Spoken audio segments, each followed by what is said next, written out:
Tesa's body had yet to cool. When Kaya found the strength to move, when her frozen legs began responding to her commands, although her feet refused to quite solidify, bits of broken statue on the floor passed through them as she approached the desk. She crossed the office to her fallen friend, brushing her fingertips across Tesa's cheek. She was no stranger to death, hadn't even been before her time in Ravnica, and she knew what had to happen now. She also knew these might be the only moments she had to study the scene undisturbed before the rest of the household came rushing in. Kaya circled the desk to Tesa's side, not letting herself touch the body again. Her claims of innocence would be easier to believe if she didn't have blood on her hands. Tesa's expression was pained, which was to be expected, but oddly peaceful, as if she had seen this coming on some level and had been prepared to face it. "Is this what you wanted to talk about?" Kaya asked. "Gods and monsters. Tesa, you could have called me sooner. We could have... Whatever happened, it didn't have to. Whatever you did, whatever could have..." She stopped. Debating with the dead was only productive when the dead could answer back. Most people who were going to return as ghosts didn't do so immediately upon their deaths.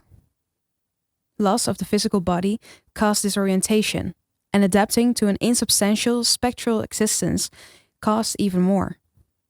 Still, the more powerful the magic and will of the deceased, the more quickly they were likely to adapt. Grappling with the idea of a Ravnica that didn't contain Tesa troubled Kaya. She wasn't a spirit medium, not really. Her magic followed other channels, but she had been an Orzhov oligarch, and their dead recognized her authority, at least to the degree of being willing to speak with her. She straightened, reluctantly pulling herself away from the shell of her friend. "Tesa Karlov, I would speak with you," she said, forcing her voice not to tremble. Tesa's ghost did not do her the courtesy of appearing. Instead, a thinly sketched female figure drifted through one of the walls, dressed in a simple attire of an Orzhov servant, clearly having been permitted passage by the housewards. She moved toward Kaya, hands folded demurely in front of herself. "Master Tesa is not entertaining guests at this time," she said, voice as much sigh as sound. Kaya bit the inside of her cheek for a moment before saying, "I was invited. Is she going to be that rude?" The ghost woman glanced up, briefly alarmed. "Master Tesa is not entertaining guests at this time," she repeated.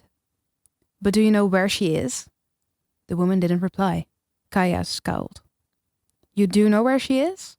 If Tesa had been killed by a sufficiently powerful rival, her spirit could be imprisoned somewhere, ready to be exploited by her enemies." The ghost woman looked down again. "Master Tesa is not entertaining guests at this time." This was getting old. Fast. Kaya sighed. "Where is everyone anyway? No one came to greet me or shake me down for bribes when I came in, and that's not right." "Master Tesa gave the living servants the day off, in anticipation of your arrival." "Oh, so you can say other things. That's good. Did you see what happened?" "No," said the ghost. "You are the first living person to see since the staff was dismissed." That didn't mean as much as it could have, but it was something. Kaya looked at Tesa's body again, refusing to allow herself the luxury of denial. "Who leads the Orzhov now?" she asked. "Master Tesa remains our guild master," said the ghost. "Our charter makes no distinction between her current state and any other." "I didn't kill her." "We are aware." As the ghost spoke, more figures appeared around the edges of the room, half-sketched and unclear. "We will tell the law mages and investigators who are bound to come that this was not a power struggle between past and present leaders. Your innocence proves itself." Kaya scoffed, stuffing the crumpled correction note into her pocket. Stealing evidence was wrong, but allowing anyone else to see it before she knew what had really been going on was somehow even worse. Despite all the evidence to the contrary, maybe Tesa had been innocent, of this at least, if she had never been innocent of anything else in her life. "Not everyone's going to think that," she said. "Tesa stole the guild out from under me while I was off playing. Some people are going to assume I came to get my own back. Orzhov's dead know that you didn't. And as she is still our master, we are all that matters here. Tell that to the law."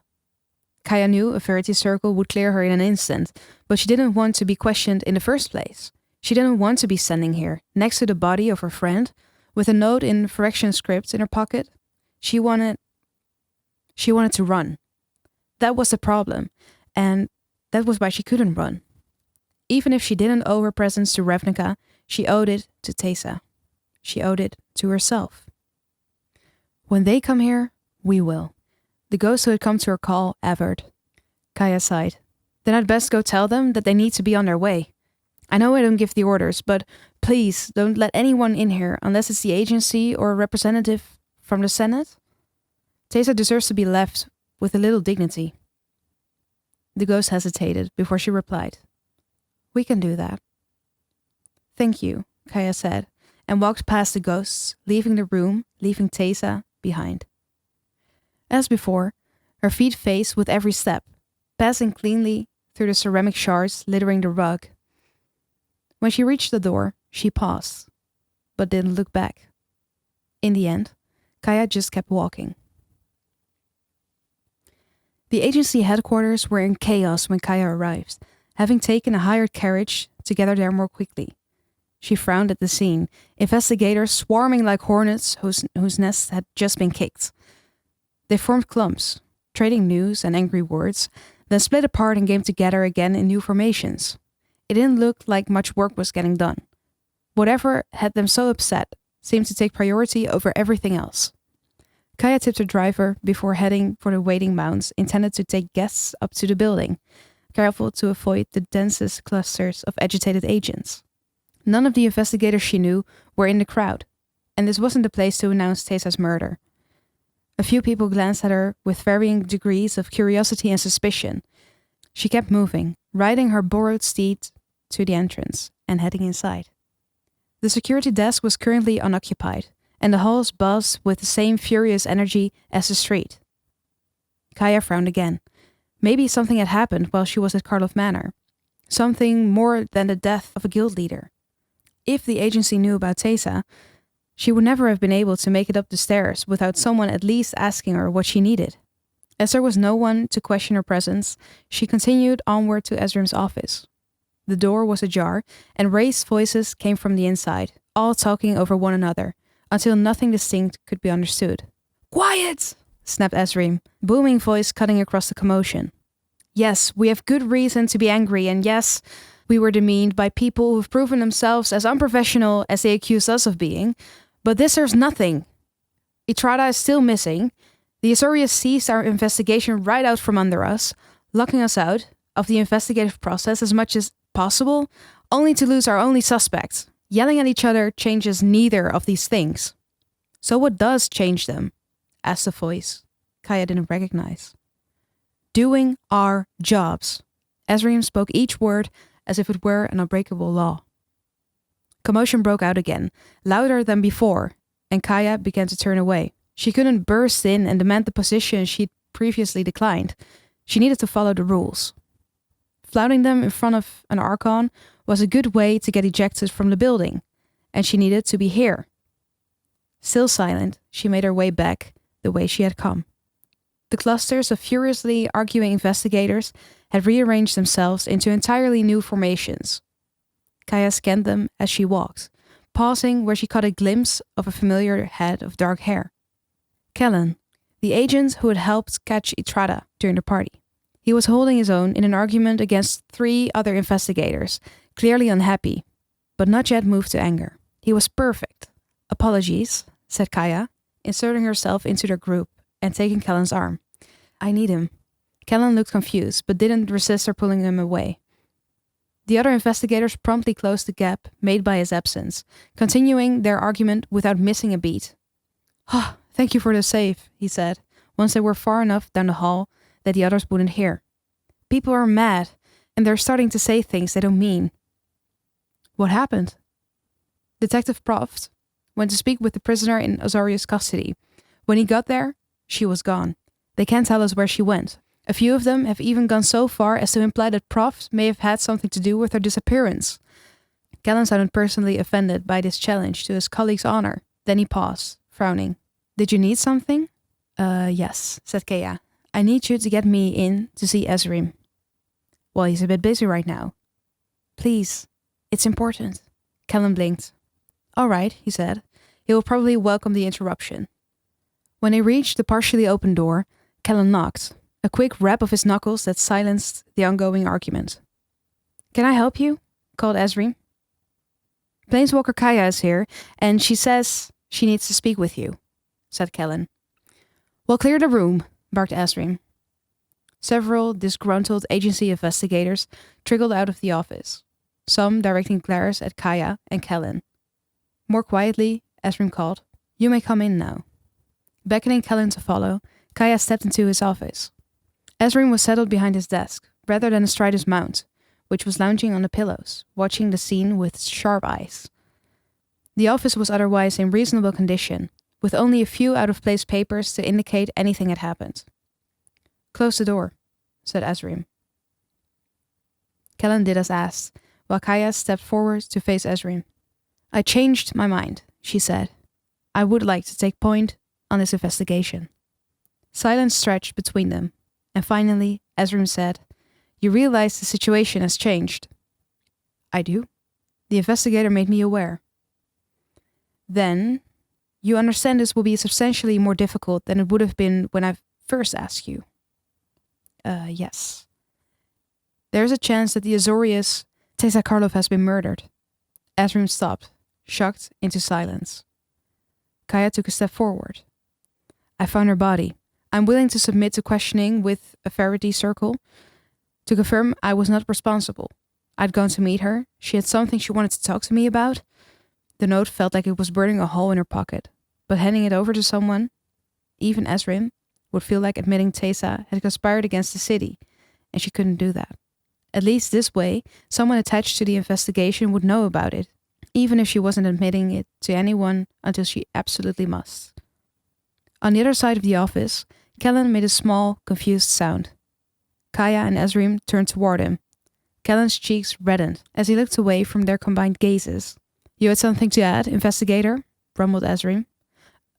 No, yes, I mean, it's just that Tessa Karlov was the head of the Orzhov. Yes, said Kaya. Believe me, I knew that better than anyone else you could ask. So, if she's dead, she's a ghost now, said Kellan, with almost painful earnestness. Shouldn't you be able to, summon her and ask who killed her? There are a few problems with that, said Kaya. First off, I'm not a necromancer.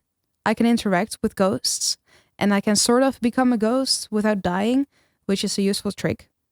I can talk to ghosts, but I cannot summon them just because.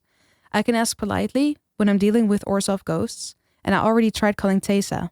In the study, Tessa's skin still warm, her blood still red. Kaya shook off the memory. I know she warded her own soul. It's standard practice for high-ranking Orzhov. It keeps her rivals from calling them back and binding them after they die. I'm not a medium. I can't break through their wards. Tessa will appear to us when she wants to. Until then, she's out of the picture. Kellan frowned. Why wouldn't she want us to know who killed her? Quite a few reasons. Maybe she doesn't know.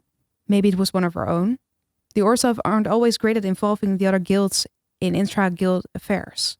If she was careless enough for someone to get the drop on her, this is how their leadership has changed before. Kaya fixed her attention back on Ezreem. An answer, please? I asked you to lead the investigation, not give me orders. That's why I said please. Ezreem sighed.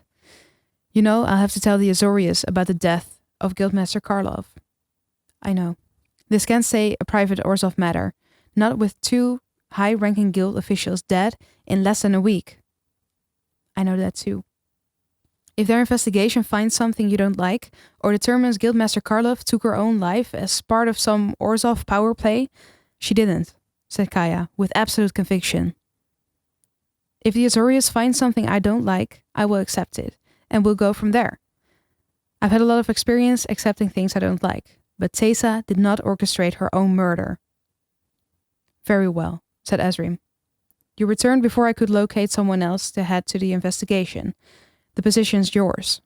Your first task is to speak with the only other member of guild leadership known to have been at the party who has yet to check in with us. Judith, of the Rectos. Given the unique nature of her position, she may have interpreted your call as not applying to her, said Kaya delicately. Ezram snorted. She's happy to serve as a speaker for her guild in all other circumstances. She knew we wanted to talk to her. You begin with her. Inspector Kellan, you will accompany her. Make sure everything proceeds according to protocol. We will solve this, and the Azorius will regret defaming us. Kaya exchanged a look with Kellan. An investigation beginning in Ragdos territory was an investigation of interest, if nothing else. Yes, sir, she said. So, I guess we're partners now, said Kellan as he walked Kaya back toward the door, sounding entirely too happy about the idea. She frowned at him. He shrugged. This is big. It's big, and it's interesting, and I joined the agency because I like interesting things. I thought it was because you wanted to learn more about your father. Here's an interesting thing. Kellan smiled lopsidedly.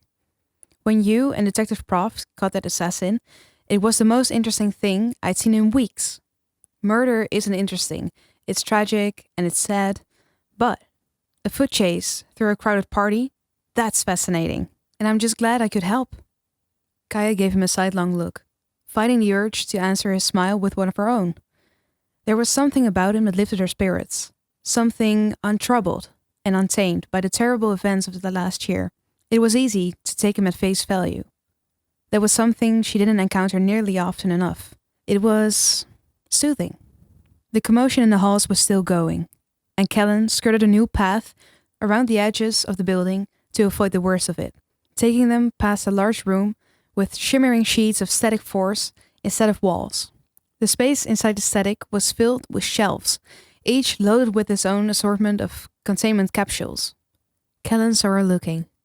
That's where we put the evidence relating to ongoing investigations, he said. If the case is solved, the evidence gets processed, neutralized when necessary, and removed from our care. Until that happens, we keep it here, where it cannot hurt anyone. Kaya blinked. What keeps people from just walking in and taking it? Well, anyone breaching the walls will trigger an alarm, and the walls will turn solid to trap them inside, said Kellan. No one who tried it would be able to get out of the vault. Even someone with your abilities would find themselves stuck with an entire building full of angry agents between them and the exit. You mean the facing, yes? Of course. Because I doubt that thing will stop a planeswalker from leaving Ravnica entirely. Kellan shrugged.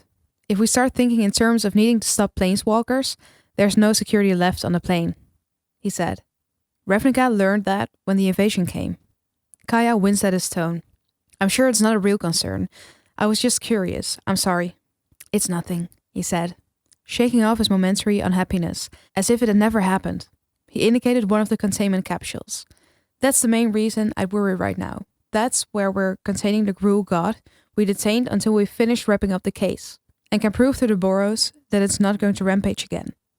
If that broke open, inside the building, well, he whistled, long and low. Let's just say it wouldn't be pretty. No, I wouldn't think so, said Kaya.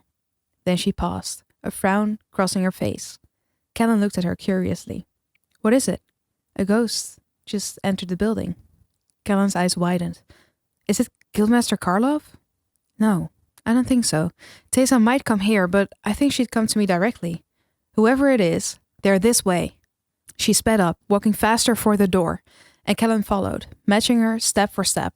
In the entrance chamber stood a very familiar, very dead man, darker skinned than Kaya or Kellan, with grey, short-chopped hair and decorative drapes in Boros colors attached to a semi-transparent armor. All of him was semi-transparent, really, making it easy to guess why the last of the gossiping agents had cleared out of the room to let him have it.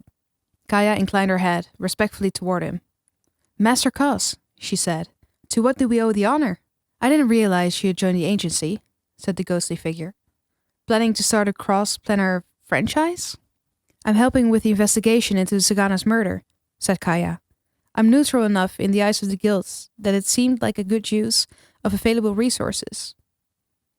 The ghost snorted, looking unimpressed. This is Investigator Kellan of the agency, said Kaya, indicating the man beside her. Kellan, this is Argus Cos. He was one of Boris's best investigators when he was alive, and death didn't change that. Master Kos, we were just on our way to follow up with a potential person of interest. Can we help you with anything? The Boros Legion has asked me to work alongside the agency, doing whatever they feel is necessary to catch the party or parties responsible. He grimaced. Because one thing every dead man likes is being sent to get in the way of someone else's investigation. Didn't like it when I was in charge, don't like it now that Aurelia's running the show. Can't even do the polite thing and offer to get the coffee. You will want to speak to Azrim, said Kaya, sympathetically. I get it.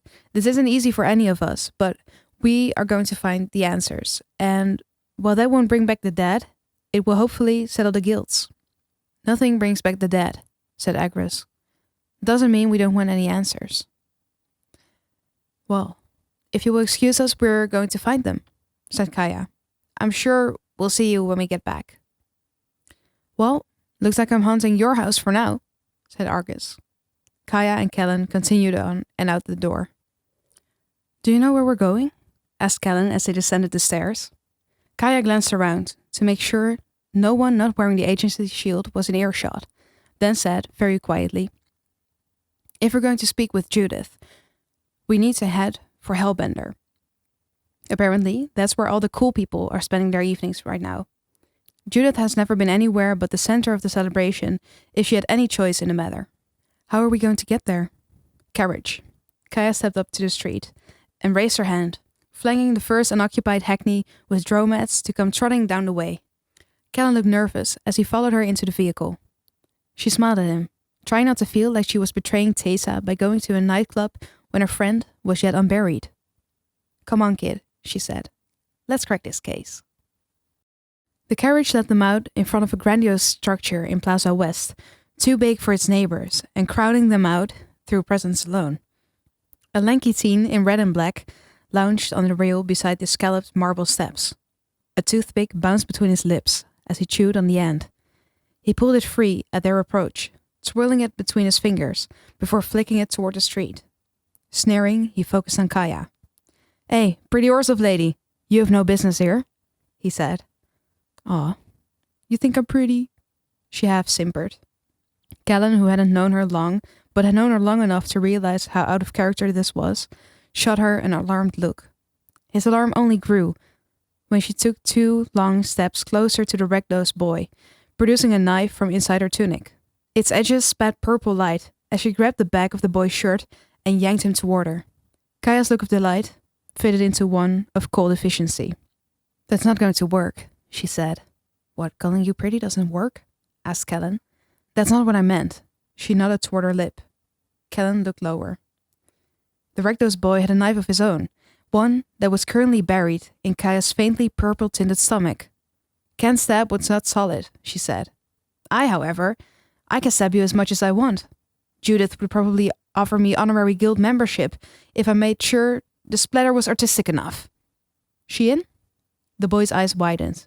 She is, he said. Kaya let him go, stepping back. Her knife disappeared back into her clothing, her middle turning solid again. The boy tucked his own knife away, looking at her with a wary unhappiness that seemed to mask a degree of surprised amazement. You didn't have to threaten me, he said. I'd have let you in if you just paid the cover charge. Yeah, but like you say, I'm a pretty Orzhov lady. I don't pay anyone outside the guild if I don't have to, said Kaya. It was too early for a crowd to have gathered inside Hellbender. A glance was enough to tell them that the place, while run down enough to come across as seedy, was dazzling at night, its high ceiling strewn with many hanging glass spheres that could refract and spit light once the candles were set aflame. Most of them were clear, others were red or purple so dark it would be almost like they were throwing back light across the gathered crowd. The dance floor, now splintered in the daylight, coming through the narrow windows, was wide and was level enough that it was doubtless very popular with the kind of people who just wanted to cram themselves in until they could barely move, drink, and dance before the sunrise stopped them. Kaya had never been one of those people, even when she was younger and less jaded by the multiverse. Sometimes she envied them a little. What must it be like to be able to forget the world outside of your immediate needs, to have no responsibilities or obligations. The Rekdos traded in violence and joy, and maybe they had the right idea. A vast bar took up one entire wall. There was no one there, but bottles gleamed dimly through the shadows, inviting their approach. Kellan, who was sticking close to Kaya, swallowed hard. "I don't think anyone's here," he said. "Oh, she's here," said Kaya, crossing her arms. "This is Judith. She is just waiting to make an entrance." There was a small curved stage at the far end of the room, and warm, deeply amused laughter echoed from the shadows behind the half-drawn curtain. Kaya walked toward it, Kellan beside her, and stopped about 6 feet away, waiting patiently for the laughter to stop. It finally tapered off, and Judith herself stepped around the curtain to the center stage. As always, she was dressed in red skin-tight leather and flowing velvet draperies, making her as striking as a moving piece of scenery. Tessa had enjoyed investing in her home and in little luxuries like moving topiaries. But Judith had never felt the need to invest in anything other than herself. "We are not open yet," she said, crossing her arms in an obvious mockery of Kaya, a smirk on her perfectly shaped, perfectly red lips. "How did you get in here?" "Hello, Judith," said Kaya. "We didn't get much of a chance to talk at the party. I was surprised to see that Tessa sent you an invitation. I would have expected her to show more discretion in her guest list." "Well, you know Tessa." Judith waved her hand carelessly, always aware of the angles. "A little spectacle is, what's that word your people like to use so proudly? Profitable. Yes. A little spectacle is a lot of money, as long as it's on your side. Upset the people who call the scene changes and you can call yourself, literally as well as creatively, bankrupt. Not everything is about money." Judith let her hands fall theatrically to her sides and stared at Kaya. "Now I know a former Arzov guildmaster didn't say that, just like I know you didn't come here because we'd failed to catch up properly at Tessa's little attempt at a party. Why are you here?" "Ezrim sent us," blurted Kellan. Kaya shot him a sharp look. He ducked his head. "Sorry," he mumbled. "I didn't know what else to say." Kaya swallowed a sigh. According to Kellan, Oko was Fae, making Kellan have fairy. Lies would be difficult for him, if they were possible at all. Or maybe it was just his relentless do-gooder thing that made working for the agency a fascinating career choice for him. He must have known how to talk his way around an answer when not put in the spot by someone as artfully intimidating as Judith, who had honed the power of her presence to a razored edge. "Ah," said Judith. "This is about my little disagreement with Tessa then?" "Yes," said Kaya, before Kellan could say anything. "Disagreement?" This was the first she was hearing of it. "I hardly think an argument over interest rates gives me a cause to murder a Simic guildmaster," said Judith. "Besides, don't you have your killer?" Neither of them answered. Judith studied Kellan's face before bursting into laughter. "Ah, the high and mighty Azorius lost her," she said, utterly delighted. "Oh, this is too good. But no, I didn't kill anyone. I submitted to their little verity game before I left the party. For once in my life, I can honestly say that I didn't do anything wrong." "No one said you did," said Kaya. "But you're here, which means someone thinks I did. You're missing pieces. There's more to this story than you know." "What's that supposed to mean?"